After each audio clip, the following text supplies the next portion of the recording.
fellows and friends. I'm Chris Cheng. I'm a proud member and official wine sommelier of Class 39. Otherwise known as the COVID class. We were the class of 2020 to 2021. We had 21 months of being fellows. So the leaders we're celebrating this evening with all of you have created tremendous results in our community. Reymundo Espinoza, proud member of Class of 20. I understand Class 20 is known as the Dos Equis class. I don't know what's up with that. What do you think about that as the wine guy, Chris? I don't know. And Reymundo's work provides services to over 46,000 clients in the area, 90% of whom are at 150% of the federal poverty level. So you may have picked up on a theme tonight. So notice some pieces of garland on your table and a seed packet for each of you. We want to encourage each of you to reflect on the health of your and your collective social soil. What intentions, energy, and actions do we put out into the community, and what results are we growing? That's touching. Okay, we're also recognizing tonight the powerful tour de force, Black Women on Boards. This is led by Robin Washington and Merlene Saint-Thiel. Congratulations to you ladies. You've taken corporate boards by storm and celebrated your history through the award-winning festival touring documentary On Board, co-executive produced by ALF Senior Fellow Shannon Nash. So please give our honorees a hand. Woo. Minh Lee of Class 14.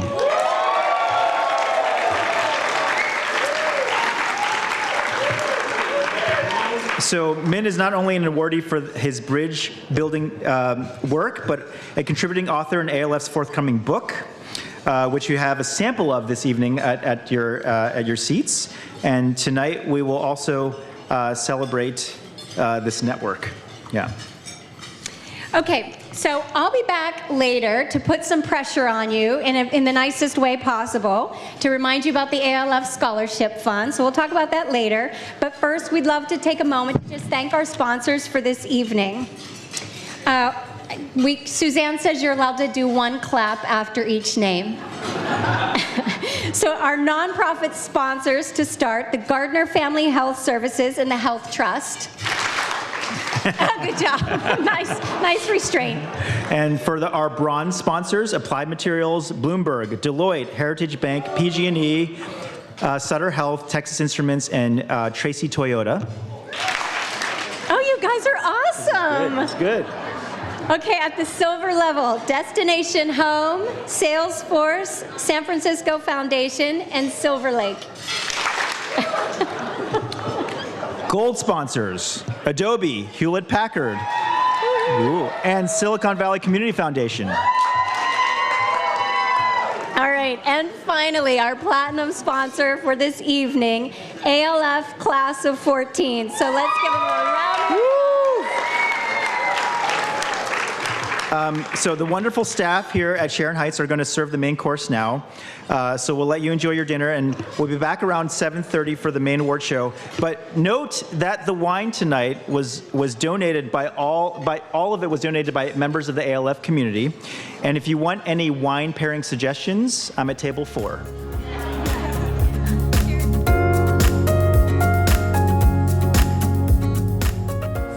And now, ladies and gentlemen, let's start this evening's festivities out with our first John W. Gardner Award.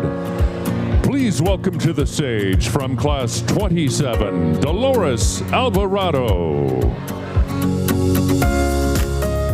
Good evening, everyone. My name is Dolores Alvarado. I have the incredible honor and pleasure and fun of being here addressing you to introduce Mr. Espinoza. And it just occurred to me that it took Reymundo's retirement for me to get up here. So that's great. Reymundo, thank you for this. Appreciate it. It is a great honor, honestly, to be here to introduce Reymundo. I've also had the good fortune of working with him and for him. He was on my board up until a couple of months ago. for 14 years. I'm going to tell you all about Reymundo from my perspective as a CEO of Community Health Partnership and his influence in the world of health policy. You know a lot about Reymundo because it's in the program, so all his history, where he was born and all that. Reymundo is second to the youngest in a family of 6 siblings. Tragically, all but his oldest sister died prematurely. As with all of us, events and circumstances during our upbringing mold us to who we are today. Consequently, Reymundo developed a keen ability to envision a better world for those who lacked access to health care. Now, how do I know this? I did not know him when he was 8 years old, but I've listened to a lot of his stories and I've watched him work. And the influence that the experience that his family had with illnesses and premature death, you're going to see how it translated into where he is now. It's no surprise that he has used his vision of creating a better world by participating in the creation of the California Primary Care Association, the Community Health Partnership, which is where I work, and being an active member of the National Association of Community Health Centers. These organizations are vital because they represent the building blocks and the infrastructure of community health centers. So it is not easy to tear down those blocks. It is not easy to tear down that infrastructure. So the longevity and the input that Reymundo and his peers had in building these organizations is what's going to keep the community health centers alive. Along with his peers, such as Luisa Boada, who is here, Cheng Garcia, and Joel Garcia, who are all here in the room, the work resulted not only in building these organizations, but in building a very significant piece of it, the beginning of payment reform, the beginning of Medi-Cal payment reform. They created a system called the PPS system for federally qualified health centers, which still exists now, and it's now going through a second reform. I'm sure Reymundo will be involved as well. Now, here's the irony of it all. That system, called the PPS system, federally qualified healthcare system, also benefits counties throughout the nation. So think of the reach that he had along with his peers nationwide. That this ensures that all have access to health care no matter legal status or ability to pay. For those of us that have a great job and health insurance, we take this as a, okay, well, everybody has this. But in our world, only 65% have health insurance. And this is on a good day. Reymundo is a man who does not sing his praises.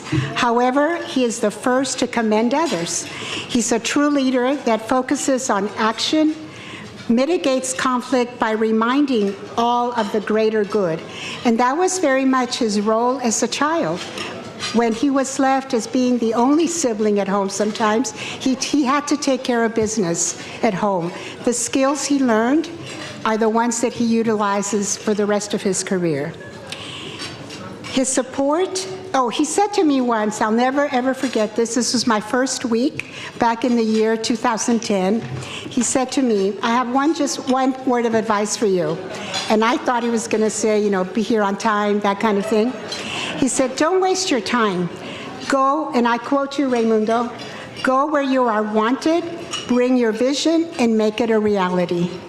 I have followed that every single day of my life, in my work life, and I have seen Reymundo follow that. You don't want to do this project with me? Sayonara, ahí nos vemos, hasta luego, chale. That's how he speaks. He goes to the next table. You want to do this part? Okay, let's do business. Let's start negotiating. You three are going to fight? It's okay, but it's for the good of what we're doing. That is his perspective.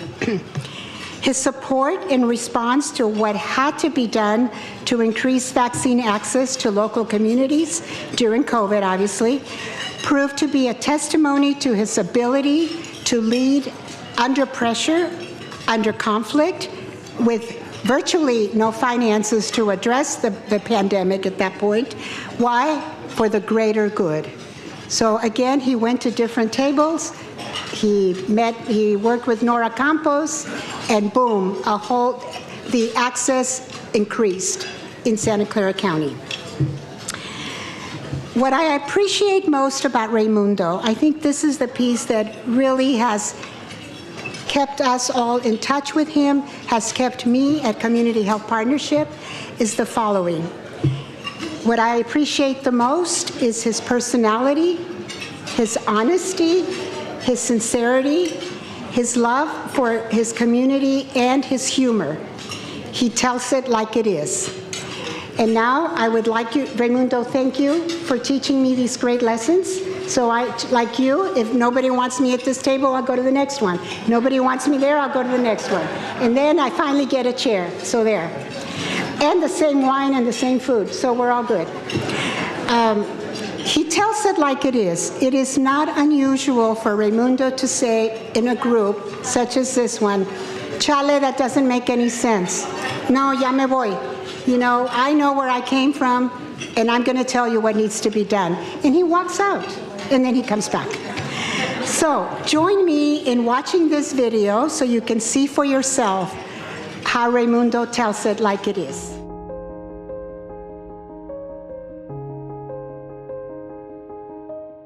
I would describe myself as a leader, as a person who listens, who allows people to access me, be able to talk to me, feel comfortable talking to me, regardless of who you are. I think that's a really important trait, especially in the things that we do in terms of trying to improve the lives of people in the community.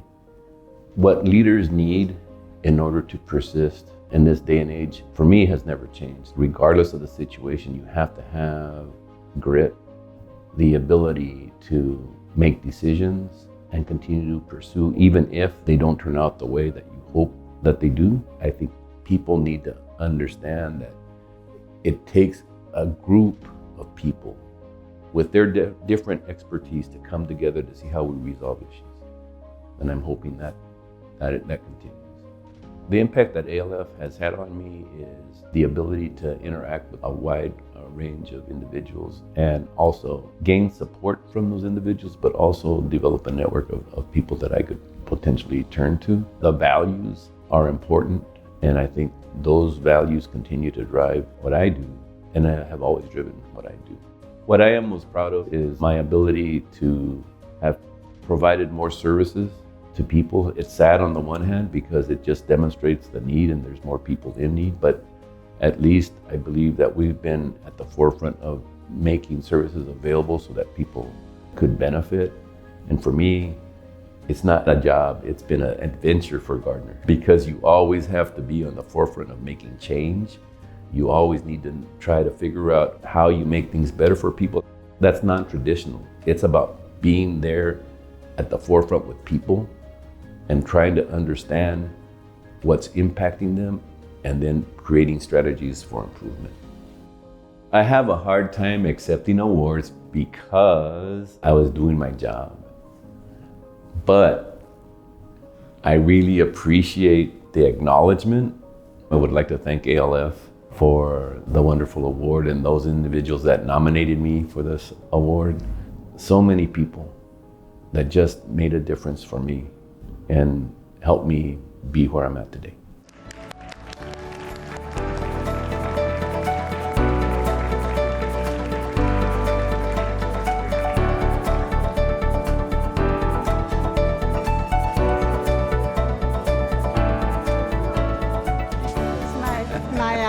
I feel like I've hit heaven now. It's my honor, my pleasure to give you this on behalf of ALF and to honor you and for all the work that you've done, not just with me, but certainly with the whole community. Thank you. Gracias. Thank you. The floor is yours.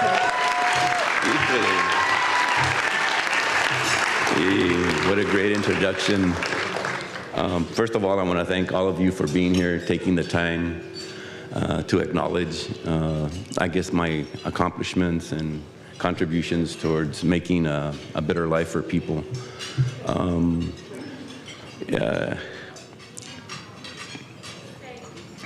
My life, I've been blessed to have survived a lot of turmoil with my family, my mom being in a mental institution when I was 10, my sister dying, who was my mother, at 20, my sister committing suicide at 28, my brother dying from a heart attack at 34, my brother at 61 dying from an ailment. And all these things, I think, taught me or created a desire to make a difference. Not only that, when I would see my family, my cousins, when we were kids, have these bright eyes, and we were like mischievous and running everywhere and doing everything, and over time, life takes them, and you see their eyes dim, and you say, what happened? And I was one of the few that was very fortunate to have been able to go to Stanford University and UC Berkeley at a time when it was very not likely for me to have been there in the 60s. Nevertheless, I think the effort has been, at least from what I can remember, is to be acknowledged, to be represented, to fight to be represented, because I remember as a child, they always said, you're American, but when people would look at me, they would say, you're not American. And I would say, what the heck, what am I, who am I? And it caused a lot of turmoil within me to the point where I was very angry. And it took my wife, Beatrice, to show me love. I got married young, at 21, but she showed me how to love, and she showed me how to love for myself, and she told me, you can't love anybody else until you love yourself, and I had to be able to translate that anger into love and try to make a better life for people. And that was kind of like the drive that I had when I looked for 10 years for a job where I felt comfortable, where I felt my niche, where I felt accepted. And Gardner was the place. It was a little organization, and for me it was not about the job, it was about changing the human condition, making a better life for people, allowing people to be themselves and helping them help themselves to make a better life for themselves, and especially for the kids. And again, Gardner provided that opportunity for me. And it's about civic engagement, it's about equity, it's about diversity, it's about inclusion, and all the things that ALF represents. And the thing that I liked about this county was that matters. This county has provided more opportunities and the ability to work together across sectors to make a better life for people, whether it's the city, the county, whether it's individuals, just wanting to understanding and wanting to make it better. And that's what I did for since '86, just grew the organization. I mean, we were poor. I remember talking to our staff, and we would say, hey, we'd call the county and say, don't send the check, we need to go pick it up because we got to make payroll. Until we started, stabilizing ourselves, and until we started we bought our first building, no money down. And my board would say, how are you going to do that? And I said, well, I don't know, but I'm going to do it. And I got a grant from the city for $100,000, and then I said, I was stressing. I go, how am I going to get $86,000? And on top of that, it was like tax-exempt bond financing. How am I going to do that?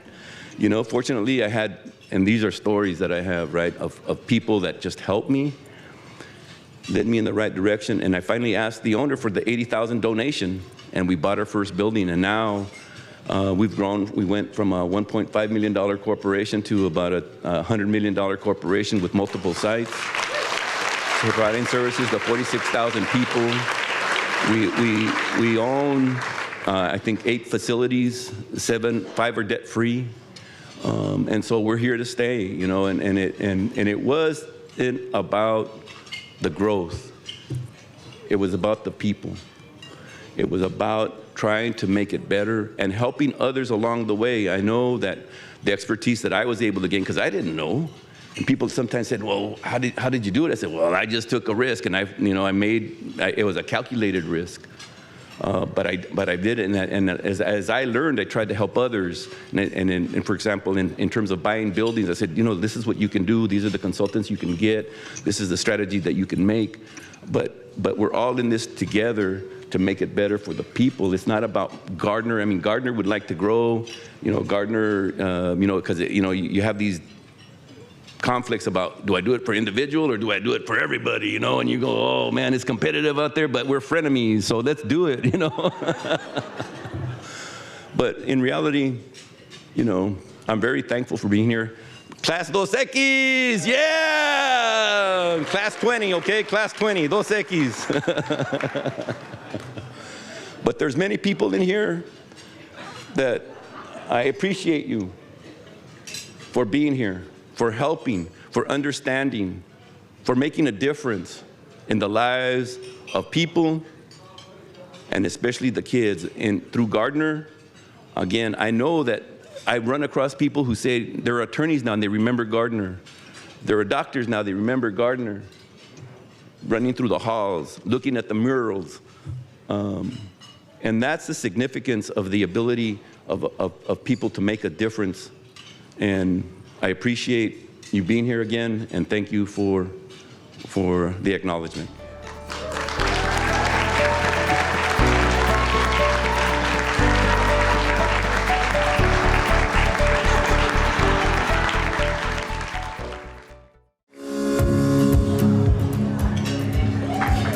Please welcome to the stage from Class 37, ALF board member Tom Giles.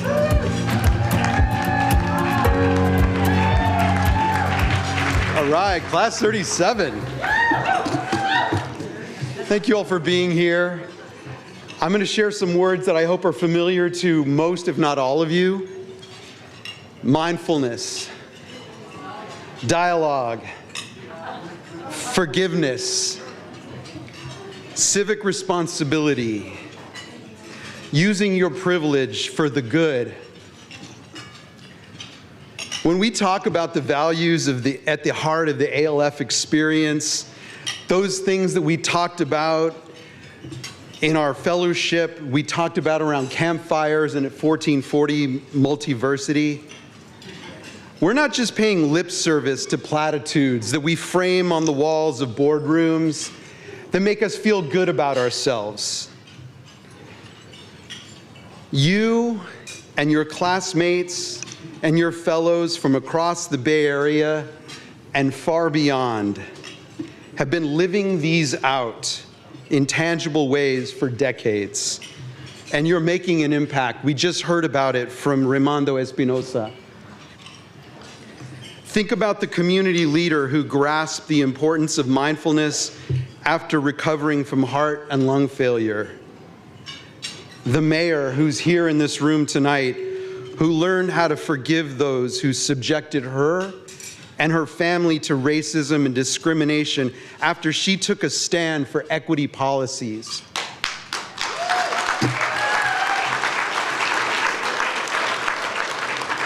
A pair of leaders in Silicon Valley's Jewish and Muslim communities who showed solidarity and practiced dialogue in the face of rising anti-Semitism and Islamophobia.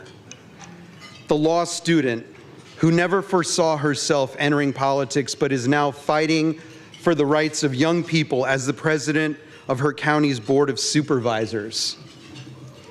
We live in an era that is marked by war, political upheaval, deep divisions over race, equity, immigration, climate, how to handle a global pandemic. There's never been a more urgent time to chronicle and amplify these accounts. We are doing just that through a guide to human citizenship, the ALF Way. It's been compiled by lead authors Suzanne St. John Crane, with the help of ALF staff members Allison Paul, Richard Vega, the guidance of an editorial advisory council comprised of a half dozen senior fellows from the media and publishing worlds, Susan Goldberg of WGBH Educational Foundation, Michael Isop of KQED, David Yarnold, formerly of the Audubon Society and San Jose Mercury News. He's here tonight. John Holler of the Viewpoint Group, author Giselle Nunez of the San Francisco State University, author Lalita Tatami, me. We've shared a very brief compendium of just some of these stories that you see tonight. It's wrapped. Take a look at it. We're very excited to announce tonight that we will be publishing the fuller guide to human citizenship in the coming months, ideally in time for next year's Exemplary Leadership Celebration. At this time, I'd like to very quickly invite all of our contributors who are here tonight, as well as Suzanne, Allison, Richard, and all of our editorial advisory council members to please stand. Please stand. If you're here, if you've contributed, if you're on the council.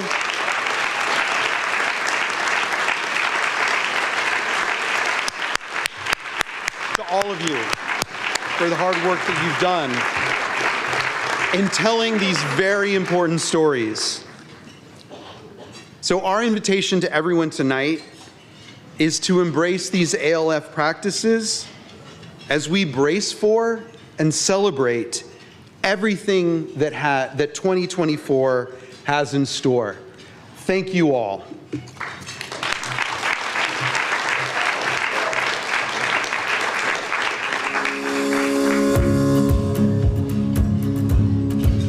To present our next John W. Gardner Award, please welcome from Class 14 past John W. Gardner Award winners Lisa Sonsini and Steve Smith.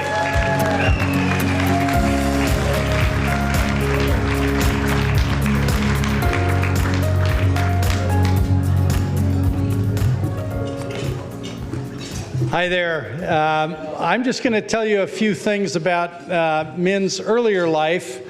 It kind of covers, his very beginnings, his career, and his love life. Now, I could talk for a long time about all of those things, and you don't want me to, so I won't. Minh was born in Vietnam back in the 50s, and he was one of 9 siblings. I think that's pretty amazing. He was one of the intellectuals in the family, maybe the intellectual in the family, and he actually got a scholarship to come to high school in, of all places, Waseca, Minnesota. He got a scholarship out of high school to go to college at Gustavus Adolphus College. There are not a lot of us in the room who went to Gustavus Adolphus College, but one of the most important people in the room did. Just before graduation, I think, the war in Vietnam ended, and that created a 17-year separation from the rest of his family. He had immigrated here on his own, and it was 17 years later. His career began with IBM and then went through a series of IBM's competitors. It brought him here to Silicon Valley in the 80s.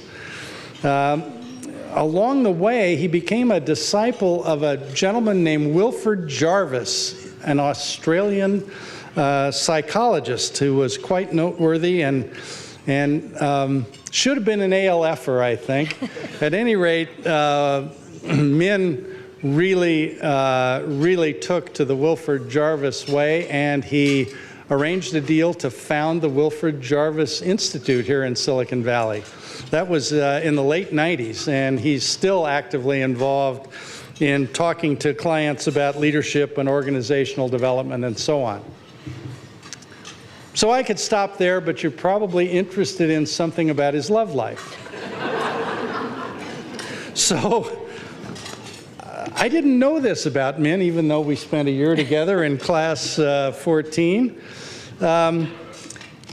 Minh attended a Vietnamese Tet New Year's festival, and he saw a gorgeous woman across the room. Being shy as he was, nothing happened. Sometime later, driving around Silicon Valley, he saw this same woman in an automobile, noted the license plate number, and mind you, this is long before the internet or Google or anything like that. Through his sleuthing at the DMV, he actually found her name.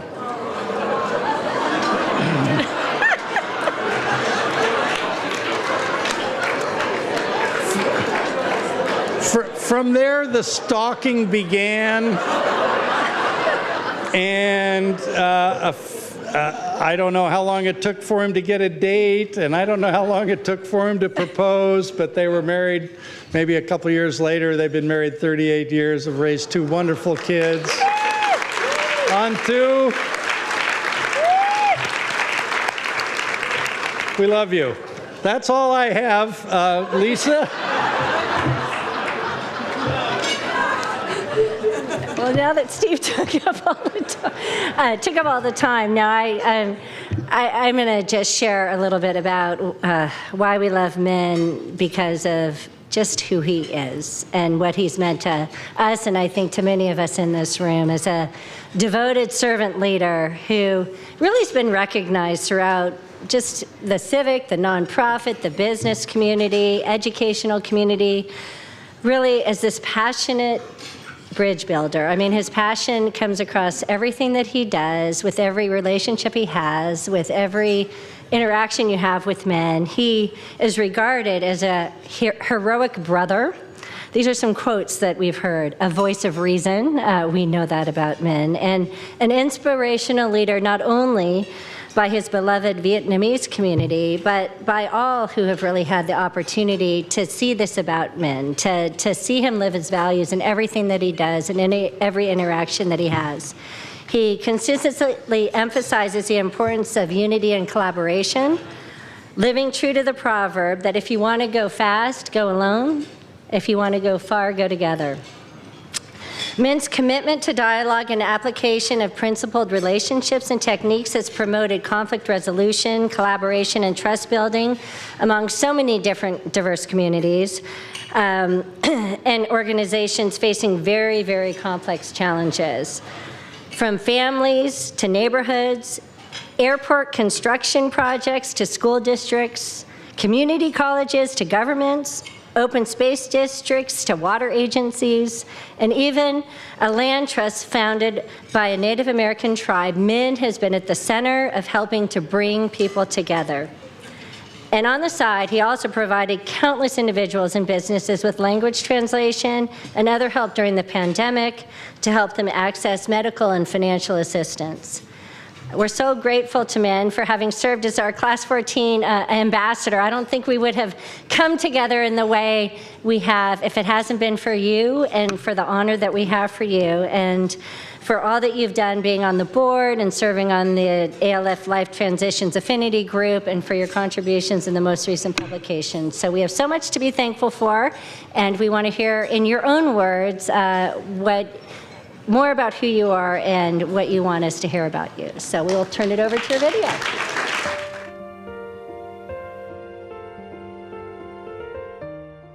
For quite a while now, I've committed myself to the philosophy that a good leader must have love, must have power, and must be truthful. Power without love, for example, is abusive and sadistic. I've learned that love without power is weak and wishy-washy. But leadership without truth is deceptive, it's dishonest, and it destroys any sort of trust that you need in a relationship, within a family, within a team, within an organization, or within a community. So this balancing between love, power, and truth is hard to do, but it's one that we must constantly try to do. I realized that ALF has had a huge impact on me personally and professionally. John Gardner was an incredible thought leader. And one of the things that he used to say that really inspired me was, we're constantly presented with unbelievable opportunities that are brilliantly disguised as insoluble problems. And so this notion that even in the midst of the worst crisis, as I'm staring at the abysses of my life, feeling this great fear and this terrible despair, that I can still be reminded to say, but what if there's an opportunity in this? I love this because I've learned that this growth mindset may be even more important than innate talent in terms of determining one's success and effectiveness in life. I love that about John's idea. I hope that more people would recognize that what happens to them does not determine the meaning and the purpose of their existence. I think if more people come to that realization, that they understand that they have that freedom, that power to determine how to respond to what happens to them in life. I am extremely grateful for this recognition. I'm grateful to my friends and my colleagues within the American Leadership Forum. So many of them have been wonderfully helpful and supportive. I have nothing but gratitude for everyone who's been a part of this journey. I hope that my family, my friends, my community will know that I love them and that I did my best to make a positive difference for them. Thank you very much. Please welcome Minh Lee, Class 14's Shining Star.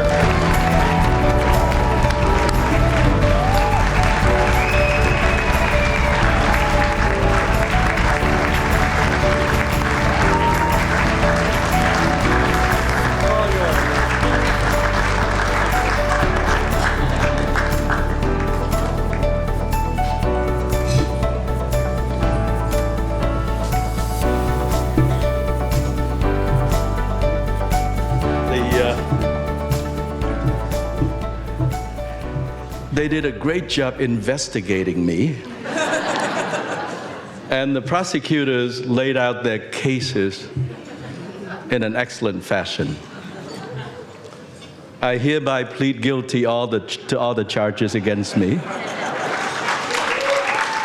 and throw myself at the mercy of the judges tonight. We have some wonderful, very compassionate judges in the audience this evening. Judge Tang Barrett, Judge Erica Yu, Judge Jackie Young. Welcome, Jackie. I think mercy is really what it's about this evening.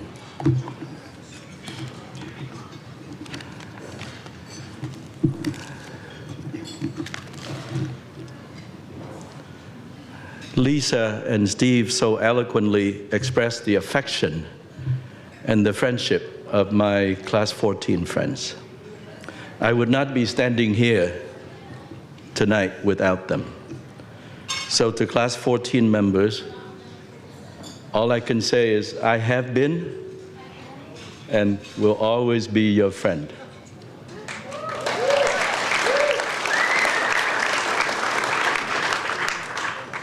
To the many wonderful board members, senior fellows, partners, contributors, staff, everyone involved in committees, affinity groups, events and activities like this, and to all the people being recognized this evening. Reymundo, congratulations. The black women on board, it's amazing. My heartfelt appreciation and gratitude for being a community of leaders that I'm so happy and proud to belong to. Thank you for including me. The best leader I've ever had in my life, the Australian behavior scientist Wilfred Jarvis, passed away 2.5 years ago at the age of 97, so he could not be here tonight. But I feel like his spirit is with me, because there's a voice in my head that's been saying, leadership is nice to have, when life is like a walk in the park, but an absolute necessity when the going becomes difficult and dangerous. And I'm so honored that we're in the presence of some of those exceptional leaders that I've had the privilege to work with during difficult and dangerous times in the last 25 years. Every one of them are excellent models of authentic, principled, and unselfish leadership. I'm so glad that Pali Bhavi, previously with the Fremont Union High School District, is here. Steve Abers, who led the Mid-Peninsula Regional Open Space District, Jose Obregon and Rich Van Anda, previously leaders in general services in Sonoma County, Tim Tabernick and Paul Downs, my partners in efforts to promote an equitable trust and democratic society. I'm also so privileged to recognize that Val Lopez is here, chairman of the Amamutsan Tribal Band, for his inspiring efforts on behalf of his community of people. I'm really happy, I'm overjoyed that the author Mike Beffler is here tonight. Mike was there 4 decades ago when I was sworn in as a naturalized citizen.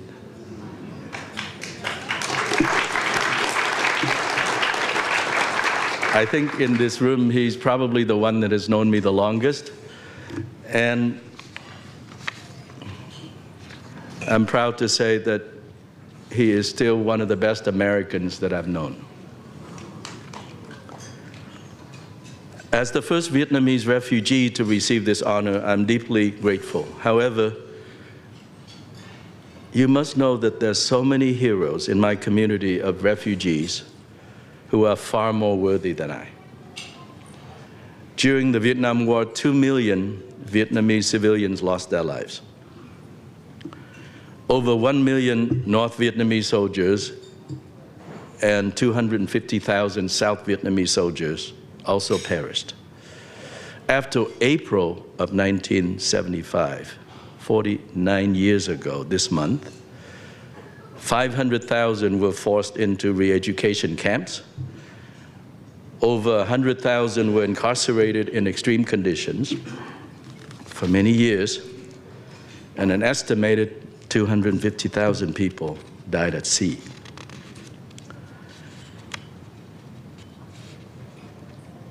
A hero to many of us, my wife's father, in fact, Mr. Lok Vu, many of you know him, brought his refugee family to San Jose 49 years ago, led a social services agency, like Reymundo did, to help thousands of families, in this case, to help them resettle, to learn English, to get jobs. Over many decades, he collaborated with other community leaders to organize social and cultural activities, such as the annual TED Festival, Thank You America events, and so on.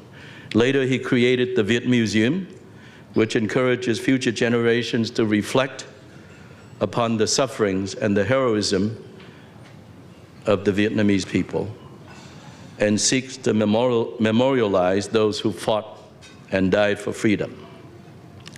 My wife and her siblings, like thousands of other refugee families, got jobs as electronics technicians in Silicon Valley while they were teenagers, and went to school at night to complete their college education. These Vietnamese refugees worked very hard to make a living, to educate their children, help their friends and relatives back in Vietnam, and contribute to their new country in any way that they know how. Among the 22 Vietnamese American senior fellows of ALF in Silicon Valley, they are accomplished leaders in high tech, in the legal system, in higher education, public service, newspaper publishing, architecture, behavioral health, public education, supportive housing, arts and music, and also religion.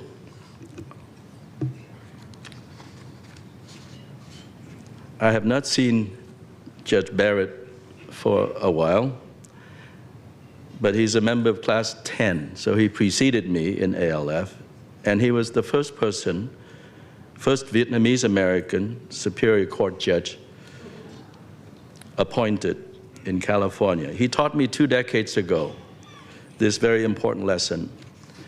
He said that when we were the first person through the door, we had an obligation to leave that door open for all the others like us who would be coming through that door.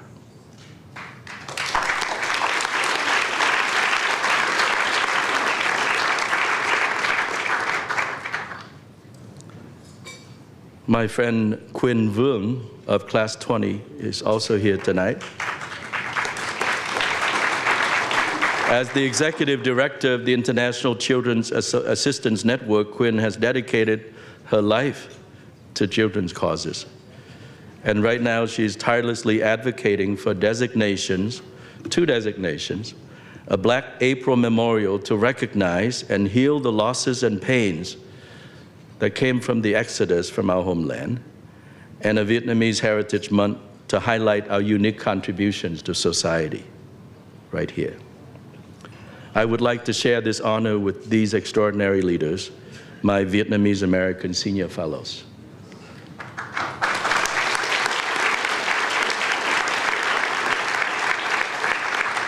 Well, I'm also excited that among our guests tonight are exemplary Vietnamese American leaders who represent the future of our community, who I believe will be superb members of future ALF classes. But most importantly, I dedicate this honor to my family, because without them, none of this would be possible or would matter very much.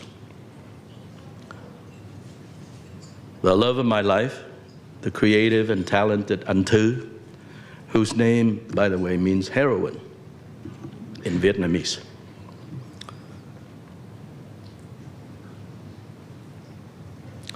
And being her husband in the last 38 years has been the most cherished experience of my life.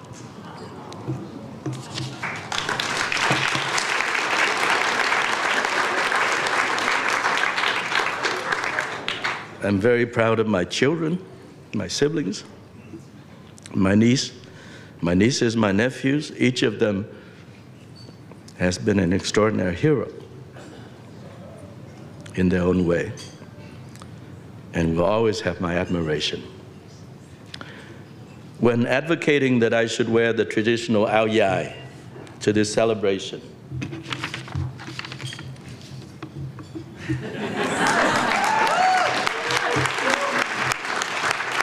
a good friend said, I think she's here, she said, think of yourself as a leading character in a new Vietnamese movie called Crazy Rich Vietnamese.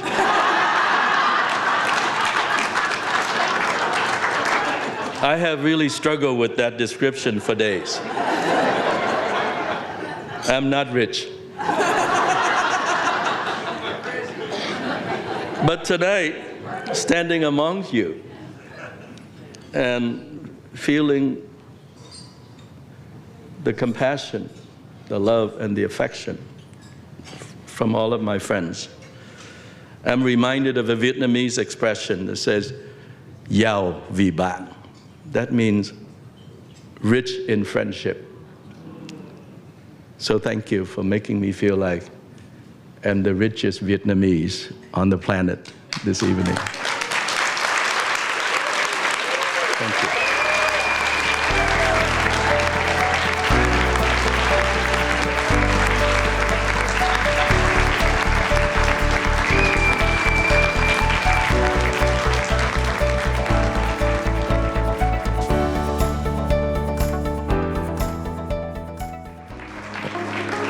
And now, please welcome to the stage from Class 25 and Urbanism Class 34, American Leadership Forum CEO, Suzanne St. John Craig.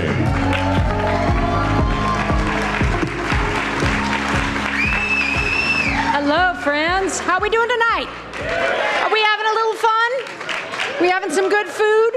Excellent, excellent. We're running a little long, so I'm going to cut my speech a bit here, but I am up here to yeah. I heard a clap. I get it. I get it. It is a school night, but I want to share with you just a little bit about what we've been up to this year. And before I do that, I want to thank the incredible ALF staff who brought us this event here tonight. In particular, Richard Vega, Allison Paul, and Sumaya Musa. And our board members, committee members, folks that have contributed. You know, somebody asked me today, how you doing, Suzanne? How's it going? It's a big question, isn't it? It's a big question. About a year ago, the Surgeon General, Dr. Vivek Murthy, called attention to the public health crisis of loneliness in our communities. And in February, San Mateo County passed a resolution that declared loneliness a public health crisis. Do you know that we can have groceries, alcohol, new pets, cars delivered to our front door without talking to a soul? But it seems we've forgotten to check in on our neighbors. We're forgotten to strike a conversation up with strangers. We're going to talk a little bit about taking care of that social soil. In 2019, colleagues and I took a trip to Copenhagen on behalf of the city of San Jose to examine public life there. I just have to share with you that the city administrators share their RFP process for redesigning a public park, and the winning vendor was an artist.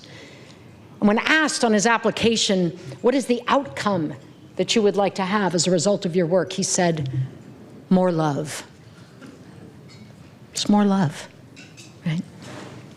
So I'm proud that ALF's very mission is to provide more love between adversaries, between sectors, between leaders and change makers. And this is how we do it. Last week we graduated 26 members, last month we graduated 26 members of Class 43. Where are you, Class 43? And they've already reported, right there, we see you, even with the lights. And they've already reported 28 collaborations for good amongst each other. Last week, 26 brand new fellows started their journey in Class 44, and a few are here tonight. Welcome, Class 44. We expanded our fellows program to invite leaders from San Francisco and Oakland. And I want to give a special shout out to the San Francisco Foundation, Con Russo, and folks who are supporting our building out those networks. Friends, thanks to the Sobrato Foundation, Philanthropies, and other foundations on your screen, as well as senior fellow donors, ALF held, you ready? 172 ALF circles in the last 12 months. That's called building the social soil and creating more love. ALF Insights, our facilitation and strategic planning consultancy, walked 14 organizations through deep dialogues and strategic planning processes. And I just want to call out one example, which is through a months-long effort of ALFI and community building, the town of Los Gatos moved through a very painful and divisive time to launch a formal commission prioritizing inclusivity. You can clap for that. That's what happens by creating more love and through ALF circles. But I have to tell you, friends, that most of what happens at ALF can't be shared in a newsletter or in a tweet.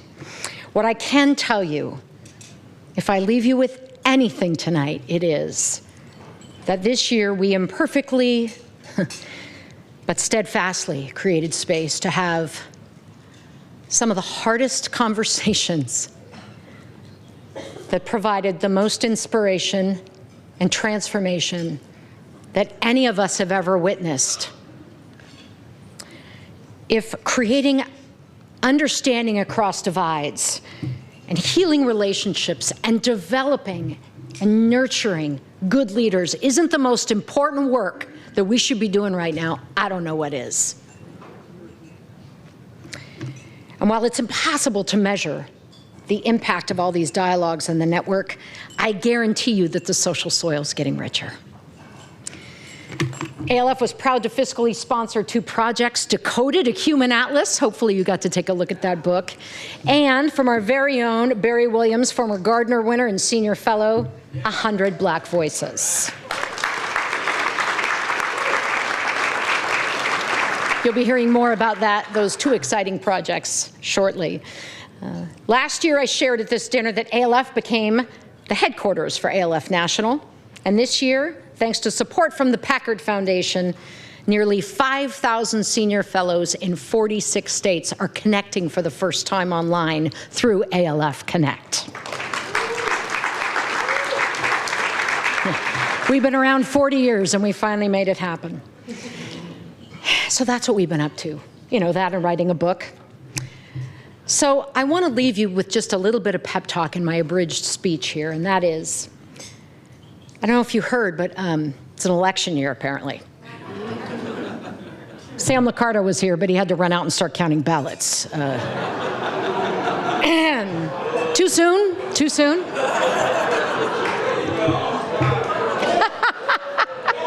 I hear you over there. Well, Class 43, God love them, made these T-shirts that had a really reassuring message. And, you know, I thought we could all use that right now, and they actually gave one to me, so I'm just going to slip it on. Thank you, Megan.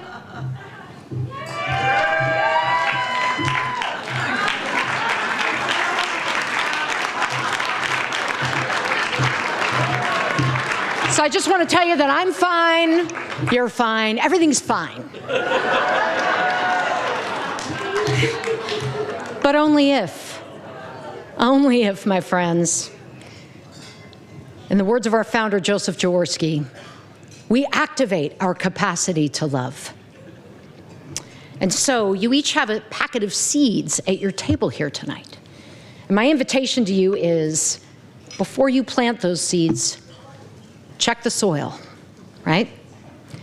And before you jump to assumptions or conclusions, pay attention to your civic soil. Do you have some cleanup work to do? Have you practiced enough curiosity and generous listening with the other side? Are you willing to be wrong? My wish for you all, despite it all, is that you are courageous enough to love. Thanks for listening, friends.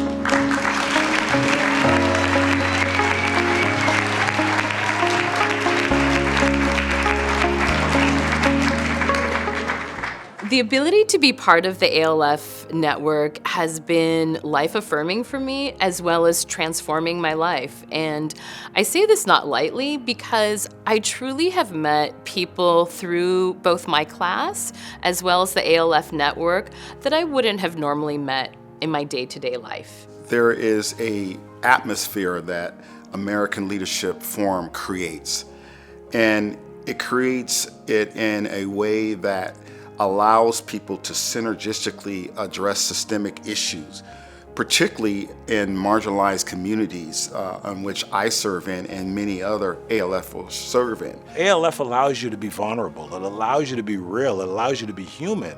It allows you to feel less isolated in the role that you play, and it allows you to understand and embrace the power of the collective. Collaboration happens at the speed of trust.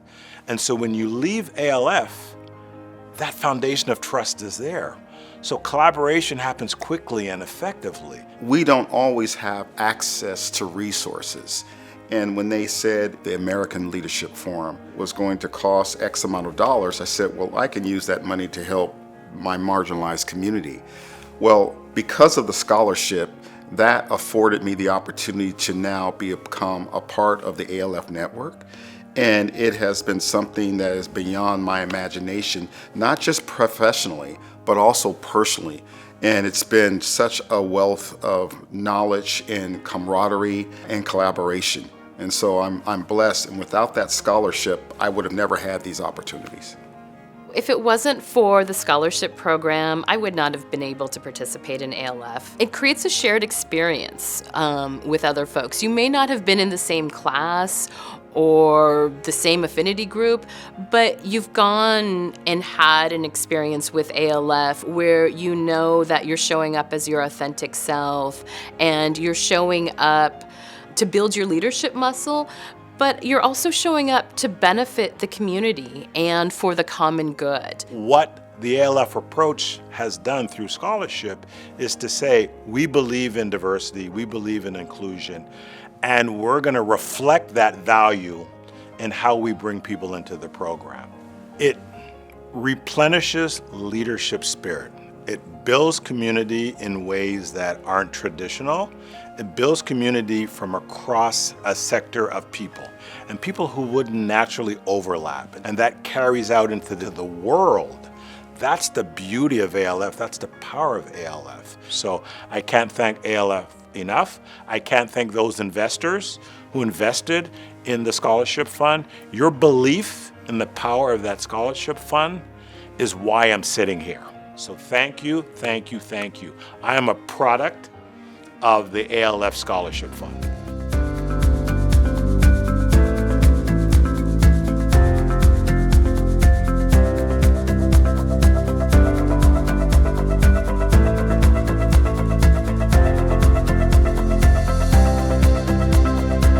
We are going to get to the point, and you just heard about the power of the scholarship program. And for those of you in the room who are fellows, you know the transformative power that comes from sitting in a room with fellows from cross sectors, cross experiences, cross-lived experiences.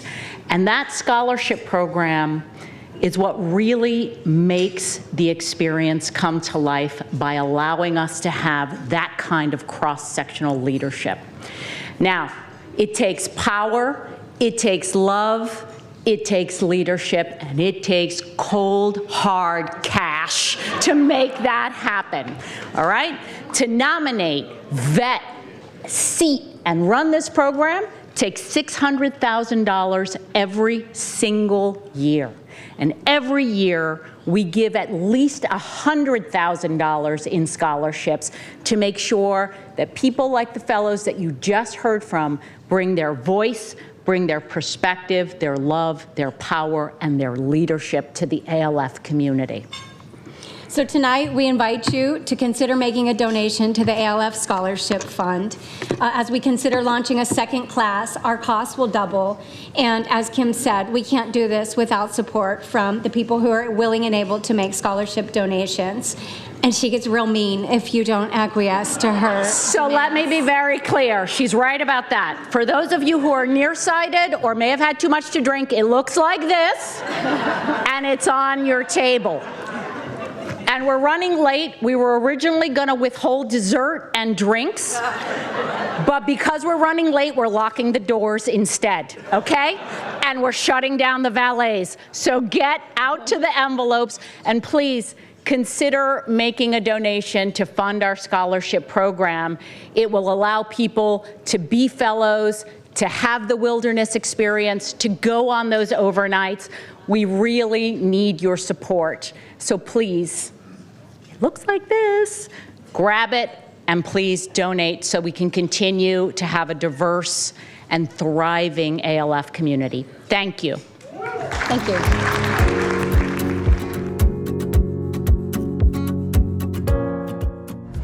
To present the 2024 Greg Ranstrom Network Leadership Award, please welcome to the stage ALF Fellows Program Facilitators Byron Burkhalter and from Class 27, Chief Social Impact Officer Akemi Flynn. So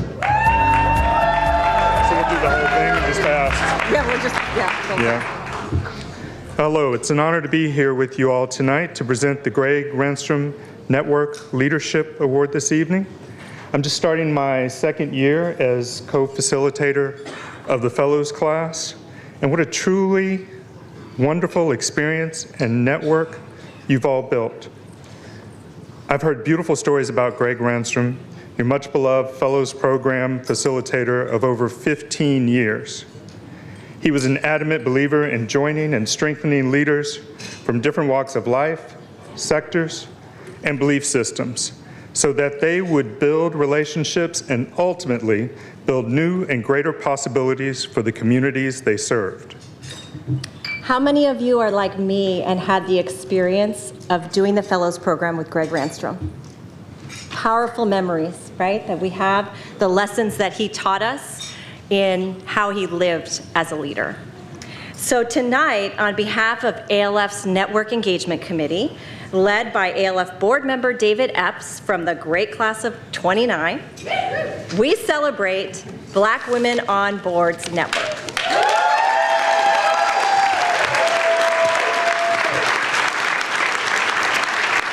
In the height of the pandemic, Merlene Santil and Robin Washington founded Black Women on Boards, a global organization of over 200 top executives.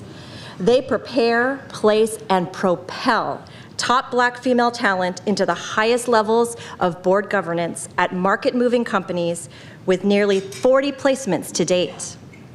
Inherent in membership is a shared understanding that they have a responsibility to show the way to younger Black women, just as they stand on the shoulders of those who've done so for them.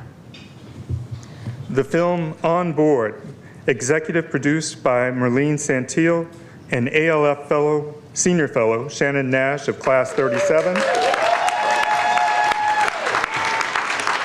details the pioneering efforts of the first Black female director, Patricia Roberts Harris, in 1971, to the inspiring trajectory of the Black Women on Boards network today. On Board has made a splash at film festivals across the country, including Tribeca, and its regional debut was at the SV African Film Festival, led by Chike Nwafia of Class 21. Just checking. Please turn your attention to the screen for a look at On Board. Every day you gotta give us some more. We be working out down on the floor. We're marching 1 step, 2 step, 3 step more, and pause. We want to normalize Black success. Black Women on Boards had 18 members about 14 months ago, and we grew this community to over 150 members. This organization was put together to make sure that women of color would be able to access doors that hadn't been fully open to us. We're not just on boards because we're Black women. We are contributing members to business results. Becoming a board member is becoming a full partner in a company's journey to be successful. I was the 7th or the 9th Black woman to raise over X million in venture funding. My company built a 5-member board. I really got to experience the impact of a board, not only to the company, the beauty the board had to the communities in which we serve. We hire and fire CEOs, we set strategy, and really answer the question, how can I help? I am a poor girl from Haiti. I came here at the age of 5. In less than a generation, I would stumble upon computer science, going all the way to being a former tech COO. My day job is leading 4 companies that I've taken public. And so if you told me this is what this would become, I would have told you not possible. It's my great pleasure to welcome Black Women on Boards co-founder Merlene Santil. Over 50 years ago, Patricia Harris made history when she became the first Black female executive to serve on a public board. And today, Black Women on Board stands on her shoulders. I think she would be proud at how many women will continue her legacy. She was the first at so many things. The dean of a law school, first female in a cabinet, in the succession line to be a president. Being the first gives everyone else a permission to do it over and over again. Thank you, Patricia, for opening the door for us. Now let's go make history and leave a legacy for the next generation.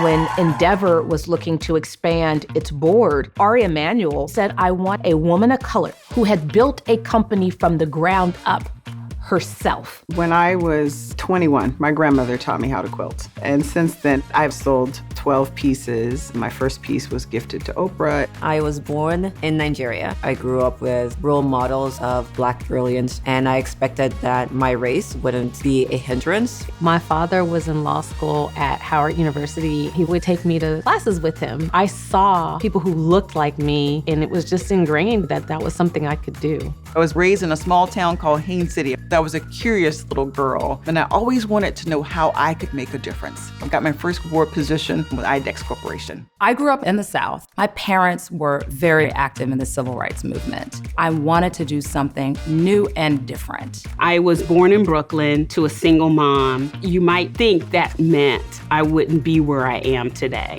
It starts with having a dream and not allowing anyone to take that from you. Fortune 500 companies want to serve the world, and to do that, you must have diverse perspectives at the table.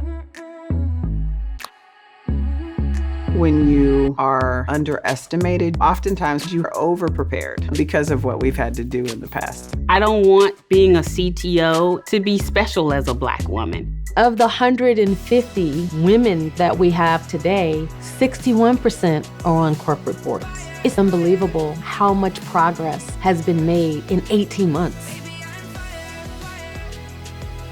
What you're doing is truly God's work. I'm proud to present you with our NASDAQ opening bell crystal. Thank you so much. Members of the new global organization, Black Women on Boards, are working to get more Black women on boards of directors. Our job is really to help the women behind us because nobody else is going to invest in us in the way we would invest in each other. When you understand this moment is about taking the baton and passing it so that it continues to grow, you move differently. Corporate America is changing because there's a group of Black women who are changing the game. The future is bright for other little Black and brown girls. Every girl looks at that and says, if they could reach that pinnacle, I can do it. We are here and we're forced to bring others along.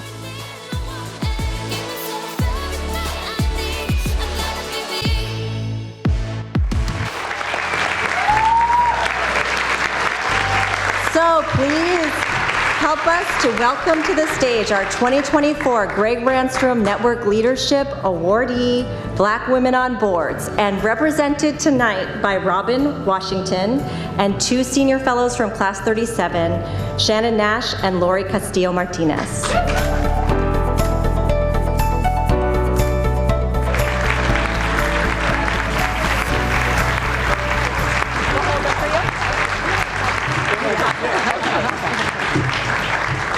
So they let us up here, Lori. Can you believe it? Nothing but Class trouble. 37! Woo!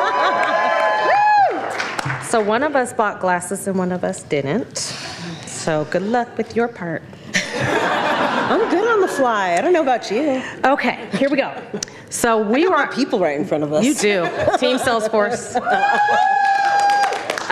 We were the last class that Greg was with, and we actually got to watch ALS take its really nasty toll during our year.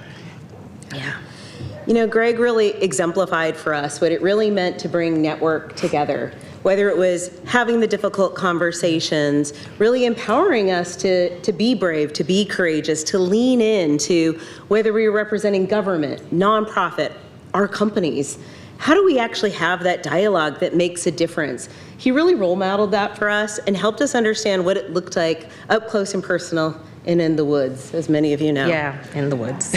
And we got to meet his family because his daughter actually is an honorary member of Class 37 because she came with him, and that is how he was able to do that with us. I will say that making the movie on board and really helping to amplify what Robin and Merlene did was really the honor of a lifetime. And I will tell you, there is an ALF connection. And that is when Merlene and I, there was a bunch of us who had kind of gotten together, and we were at a retreat, and I basically bamboozled Merlene with a director friend of mine to say, we should make a movie. And Merlene was like, what? Movies? But I'd done it before, and I knew we had something. And so we spent that weekend coming up with what the movie would be about and who would be the first Black woman we would honor. And the ALF connection is, I was proud of myself, and I happened to have the honor of having dinner with Mr. Barry Williams after that event.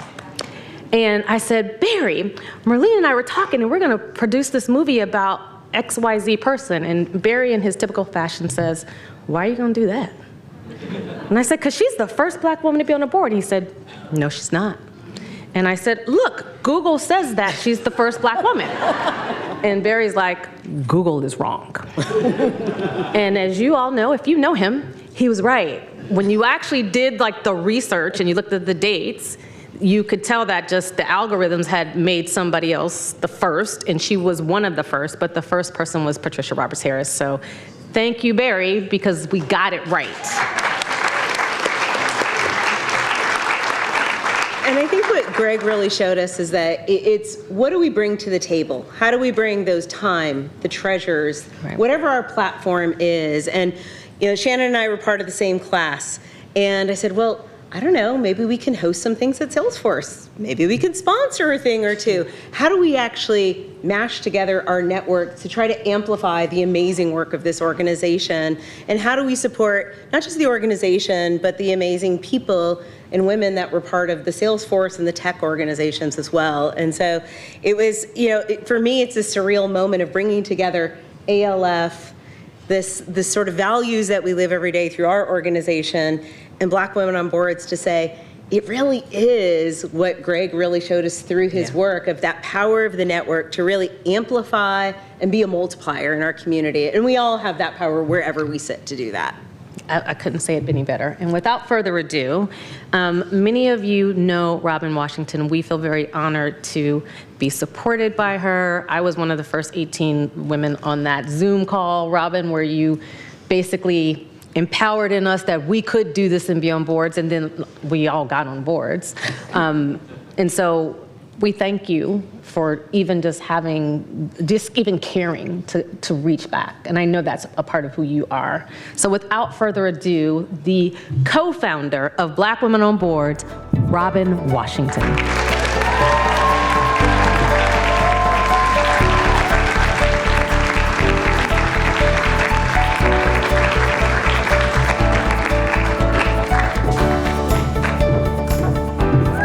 Everyone, I've got a 40-minute speech. No, I'm just kidding. No, we're all ready to get out of here. I did want to congratulate the other fellow honorees and Suzanne and the organization. I too was introduced to ALF by a mentor and sponsor and friend of mine, Barry. So thank you very much. It's the energy in this room and what you're doing to really help change the landscape and create inclusive cultures is amazing. It's a great privilege and an honor for me to accept this award on behalf of BWOB. As you can see, my co-founder unfortunately can't be here. She's a real force behind our organization, and she's sorry to miss. You heard a little bit about why we created BWOB, so I'm going to skip forward a little bit here.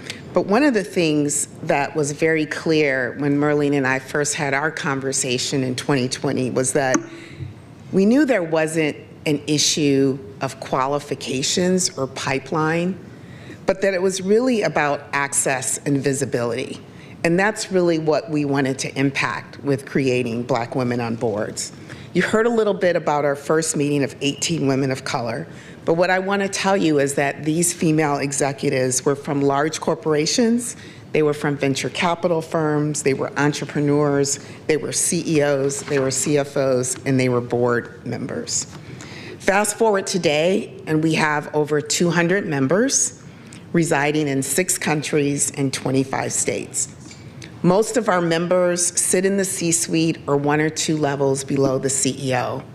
Over 50% of our members sit on public boards, and we also have a significant amount of members on private boards. Our mission, as you heard earlier, is to prepare, place, and propel women of color in the boardroom and in the C-suite. We accomplish this in a myriad of ways, from mentorship programs, profile matching, workshops for board bio prep, board interviews, sometimes a occasional text to just kick people in the pants, get going on this. We have an annual summit and a lot of smaller programs that bring our members together with corporate executives, recruiters, and our sponsors to enhance their networks and preparedness for board service.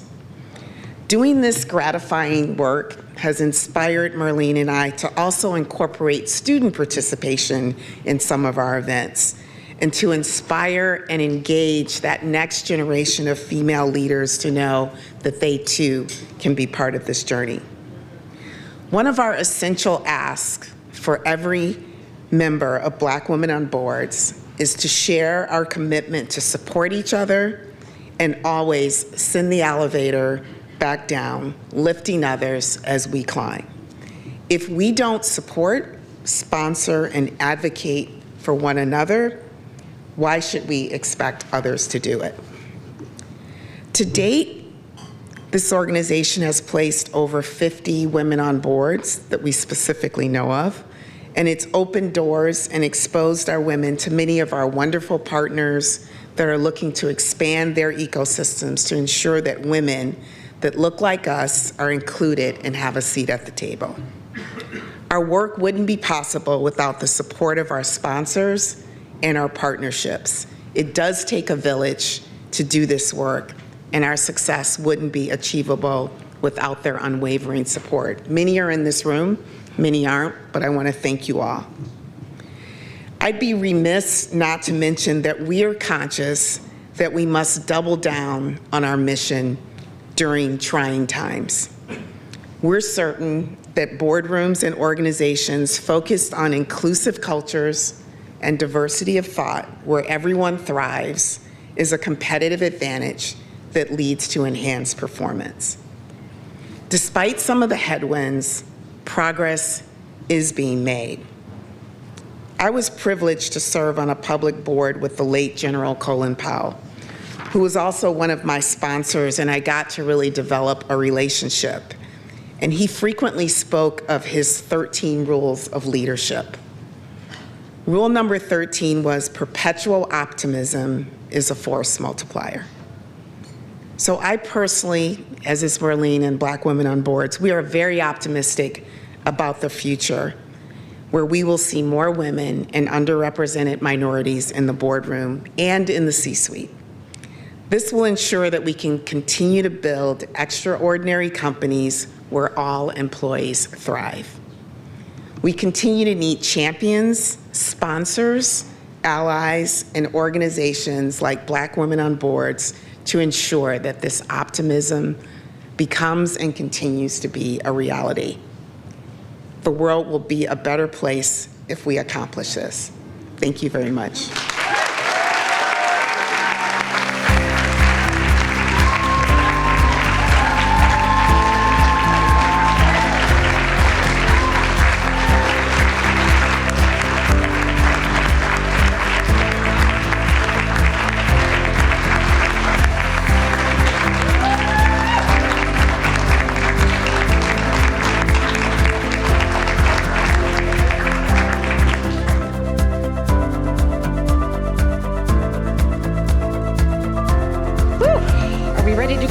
Do good in the world. Yes. Please join me in giving a huge round of applause to our stellar awardees tonight. And a special, special thank you to all of our sponsors that helped make tonight possible. Big, big round of applause for all our sponsors. Thank you. And a huge thanks to our wine donors. Let me tell you, it takes a village, right, to put this on. To our back-of-house announcer, the God Mike, Sean O'Kane. Thank you, Sean. We love you. And finally, friends, who at your table needs a little more love right now? You see somebody? Hand them the entire vase and bouquet to take home. Love you. Have a good, safe ride home. We'll see you next year. God bless.